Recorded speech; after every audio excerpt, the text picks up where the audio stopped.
Autre lieu magnifique, le jardin des plantes des Caplans, seul jardin remarquable des Pyrénées-Orientales, un département qui est pourtant exposé au réchauffement climatique et à la sécheresse, particulièrement sensible à cette sécheresse, surtout en ce moment. Alors, comment ce jardin s'adapte-t-il face à ces problématiques?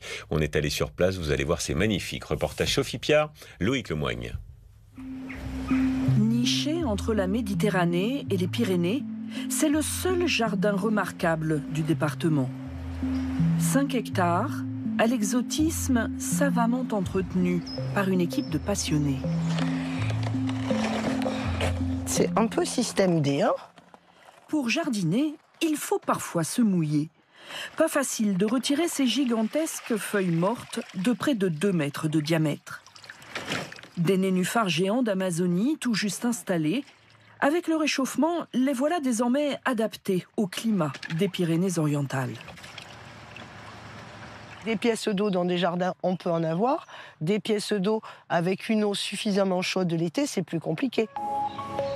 Un jardin qui reste luxuriant, malgré une sécheresse qui dure depuis 3 ans dans la région.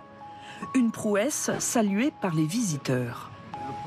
Maintenir un écosystème comme ça dans une région aussi sèche, oui, c'est un vrai challenge.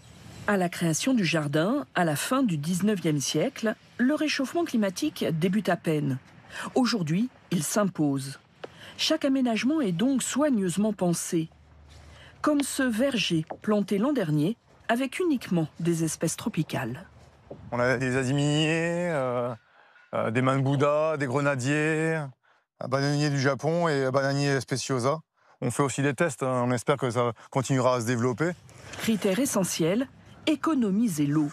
Des arrêtés préfectoraux réglementent son utilisation. Le but, c'est de donner le nécessaire à la plante sur les 2 premières années et de faire des paillages, voilà, tout un système de préservation des plantes et pour les aider à se développer le mieux possible. Vous avez apporté les plantes? Aujourd'hui, l'équipe installe des agapantes. Le jardin en compte désormais beaucoup. L'intérêt, effectivement, c'est qu'elles sont adaptées à notre climat, à l'élévation de température, aux ressources en eau qui diminuent, et elles ont aussi le double intérêt d'avoir des floraisons estivales. C'était des plantes qui étaient très répandues dans les jardins de la Côte d'Azur, mais pas du tout chez nous. Pour arroser, une eau très écologique. Depuis un mois, ce sont des eaux usées, celles des douches ou de vaisselle réutilisées après un passage en station d'épuration. Et l'eau n'est pas le seul défi.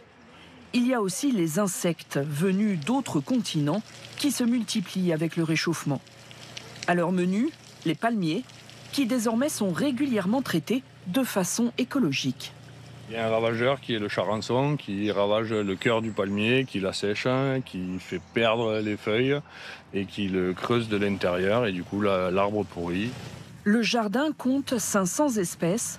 Certaines ont réussi à survivre plus de 130 ans, comme ce séquoia géant ou ces immenses magnolias. Des arbres aujourd'hui précieux qui permettent aux visiteurs de mieux encaisser la hausse des températures. Ça fait vraiment une bulle d'oxygène en pleine ville. Bon, il y a la mer pas loin, mais c'est un autre climat presque. C'est vrai qu'on est bien là. Aujourd'hui qu'il fait chaud, on est bien. Il fait frais là, il y a beaucoup d'arbres, c'est bien ombragé. Bien plus qu'une balade, ce jardin offre désormais un refuge face aux canicules à répétition dans cette région.